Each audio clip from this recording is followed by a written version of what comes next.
लगता है कि सोच कर के चल रही है कि मोहन सिंह यादव का कार्यकाल अगर अच्छा रहता है, उनके कार्यकाल के दौरान बीजेपी की मजबूती अगर सूबे में होती है तो उन्हें आगे भी पार्टी चेहरा बनाएगी, वो पार्टी का भविष्य बन सकते हैं मध्य प्रदेश में। और बेहतर रहा तो मध्य प्रदेश की सत्ता पे 20 साल रहने के बाद वहाँ के लोगों का इतना प्यार, वहाँ की बहनों का, माताओं का इतना प्यार पाने के बाद अचानक से ये बताया जाता है कि मोहन यादव सीएम रहेंगे और शिवराज सिंह को सीएम के पद से हटा दिया।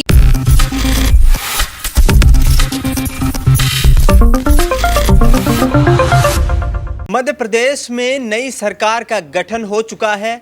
मोहन यादव मध्य प्रदेश के नए मुख्यमंत्री बन चुके हैं और ऐसे में भारतीय जनता पार्टी अब आगामी 2024 के लोकसभा चुनाव की तैयारी में जुट चुकी है। लेकिन सबसे बड़ी समस्या बनकर उभर रहे हैं शिवराज सिंह चौहान, क्योंकि शिवराज सिंह चौहान मध्य प्रदेश भारतीय जनता पार्टी संगठन के वो नेता हैं जो कहीं ना कहीं राजनीतिक रूप से काफ़ी मजबूत माने जाते हैं। दूसरी तरफ बात की जाए मध्य प्रदेश की राजनीति में उनका सियासी कद भी काफ़ी बड़ा है।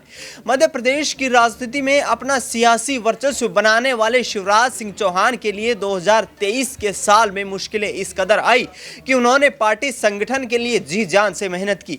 मध्य प्रदेश में भारतीय जनता पार्टी की हालत पतली होने के बावजूद जिस तरीके से शिवराज सिंह चौहान लोगों के बीच गए, निचले स्तर के लोगों से मिले और उन लोगों से मिलने के बाद उन्होंने उस वोट को अपनी पार्टी के वोट में कन्वर्ट किया और जिससे भारतीय जनता पार्टी को प्रचंड जीत हासिल हुई।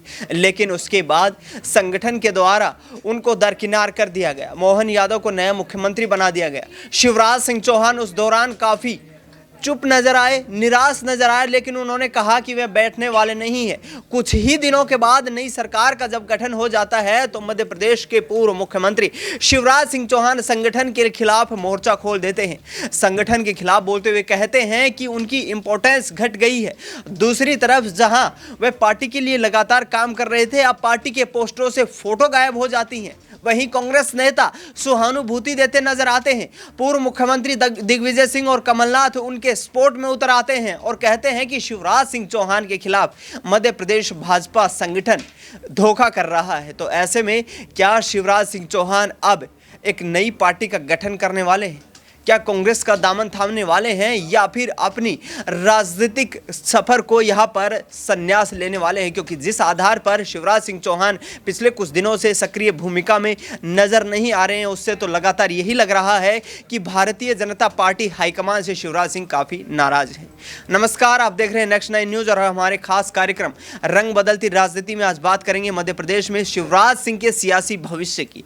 पहला सवाल रहेगा मेरे सहयोगी अक्षय अग्रवाल से। अक्षय, जिस तरीके से शिवराज सिंह चौहान पार्टी में कोई पद ना दिए जाने के लिए काफ़ी निराश हताश नज़र आ रहे हैं, जो अंदर का गुस्सा है वो भी फूट रहा है और जिस आधार पर वो अपने बयान दे रहे हैं, क्या आगामी भविष्य देखते हैं? देखिए दिनेश, मुझे लगता है कि शिवराज सिंह चौहान का भविष्य 2024 के लोकसभा चुनावों में सबसे पहले तो बीजेपी की जीत और उस जीत के बाद जब नए मंत्रिमंडल का गठन होगा केंद्रीय स्तर पर बीजेपी की ओर से, उस पर निर्भर करता है। क्योंकि देखिए, शिवराज सिंह चौहान को 2005 में, यानी कि आज से करीब 19 साल पहले मध्य प्रदेश का मुख्यमंत्री नियुक्त किया गया था। 45 साल उस वक्त उनकी उम्र थी, जो अब 64 साल के हो चुके हैं। और जिस तरीके से बीजेपी ने न केवल मध्य प्रदेश बल्कि छत्तीसगढ़ और राजस्थान जीतकर तीनों ही राज्यों में मुख्यमंत्री बदले हैं, तो बीजेपी ने देखिए भविष्य के लिए ये कदम उठाया है। शिवराज सिंह चौहान को ले लीजिए, यहाँ पर चाहे वसुंधरा राजे हो या यहाँ पर छत्तीसगढ़ में रमन सिंह हो, अगर बीजेपी इन चेहरों को नहीं बदलती या शिवराज को न बदलती तो 2023 नहीं तो 2028 में नया चेहरा बीजेपी को लाना पड़ता। तो बीजेपी ने जिस तरीके से मोहन सिंह यादव को लाया है, तो कहीं ना कहीं बीजेपी ये चीज़ लगता है कि सोच करके चल रही है कि मोहन सिंह यादव का कार्यकाल अगर अच्छा रहता है, उनके कार्यकाल के दौरान बीजेपी की मजबूती अगर सूबे में होती है तो उन्हें आगे भी पार्टी चेहरा बनाएगी, वो पार्टी का भविष्य बन सकते हैं मध्य प्रदेश में। और बेहतर रहा तो मध्य प्रदेश से बाहर भी निकल सकते हैं। ऐसे में शिवराज सिंह चौहान को अब हटा दिया गया है, पीछे बैठा दिया गया है। रोकना चाहूंगा, जिस तरीके से केंद्रीय मंत्री नरेंद्र सिंह तोमर अब विधानसभा स्पीकर बन चुके हैं एमपी में, तो यहाँ पर कृषि मंत्रालय की जिम्मेदारी क्या उनको नहीं दी जा सकती थी? देखिए, बिल्कुल यहाँ पर कृषि मंत्रालय की जिम्मेदारी दी जा सकती थी, लेकिन अब ये चीज़ देखिए कि कृषि मंत्रालय की जिम्मेदारी आप यहाँ पर कह रहे हैं कि नरेंद्र सिंह तोमर की जगह शिवराज सिंह चौहान को दे दी जाती, लेकिन शिवराज सिंह चौहान कुछ महीनों के नेता नहीं है। आप देखिए कि यहाँ आप कह रहे हैं कि शिवराज सिंह चौहान को अगर बीजेपी आला कमान यहाँ पर कृषि मंत्री की जिम्मेदारी दे देता तो कुछ ही महीनों में चुनाव होना है, उसके बाद फिर कहीं ना कहीं दोबारा से बीजेपी अगर जीतती है तो फिर कहीं ना कहीं दोबारा से यहाँ पर मंत्रिमंडल का गठन होगा, कुछ ना कुछ बदलाव यहाँ पर मंत्रालयों में देखने को मिलेंगे, तो फिर वही स्थिति आ जाती कि अब क्या मंत्रालय दिया जाएगा। तो इसलिए शायद यहाँ पर शिवराज सिंह चौहान को नरेंद्र सिंह तोमर की जगह कृषि मंत्रालय मुझे लगता है नहीं दिया गया है।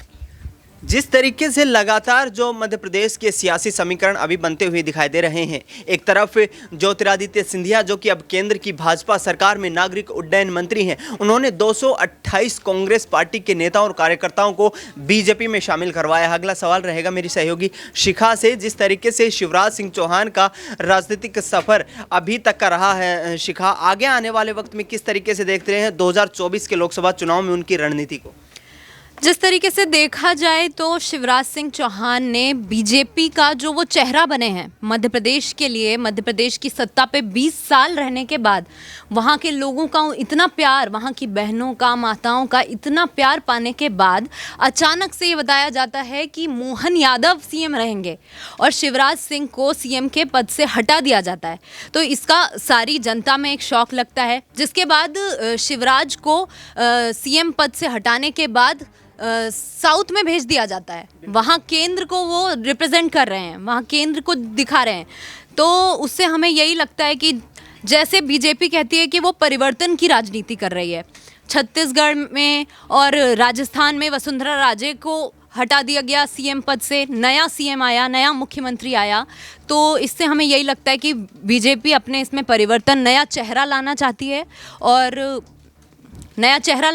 है और नए लोगों को लाके जनता को कैसे संभाला जाए ये दिखाना चाहती है। बिल्कुल, तो यहाँ पर कहीं ना कहीं भारतीय जनता पार्टी संगठन की कोशिश यही है कि नए चेहरों पर दांव लगाया जाए, जिस आधार पर पूरी राजनीतिक भविष्य यहाँ से आगामी चुनाव के लिए तय होता दिखाई दे रहा है। अगला सवाल रहेगा मेरी सहयोगी नेहा से, जिस तरीके से नेहा यहाँ पर शिवराज सिंह चौहान की भूमिका काफ़ी खास हो जाती है, दक्षिण का जो पूरे एक जिम्मा उनको दिया गया है, तो क्या पार्टी की सेहत को दक्षिण में यहाँ पर सुधार पाएंगे? देखिए दिनेश, यहाँ पर अगर शिवराज सिंह चौहान को लेकर बात करें तो यहाँ पर ये देखा जा सकता है, जैसे कि अभी आपने सवाल किया कि दक्षिण में यहाँ पर शिवराज को भेज दिया, लेकिन मुझे लगता है कि अगर शिवराज सिंह चौहान को मध्य प्रदेश में रहकर इनको जिम्मेदारी दी जाती तो वो ज़्यादा बेहतर यहाँ पर अच्छा काम करते। क्योंकि देखिए, शिवराज सिंह चौहान को लेकर अगर मैं मध्य प्रदेश की बात करूँ तो मध्य प्रदेश को वो बहुत अच्छे से जानते हैं, लेकिन यहाँ पर भारतीय जनता पार्टी लोकसभा चुनाव के चलते अपने कहीं गलत फैसले ले रही है।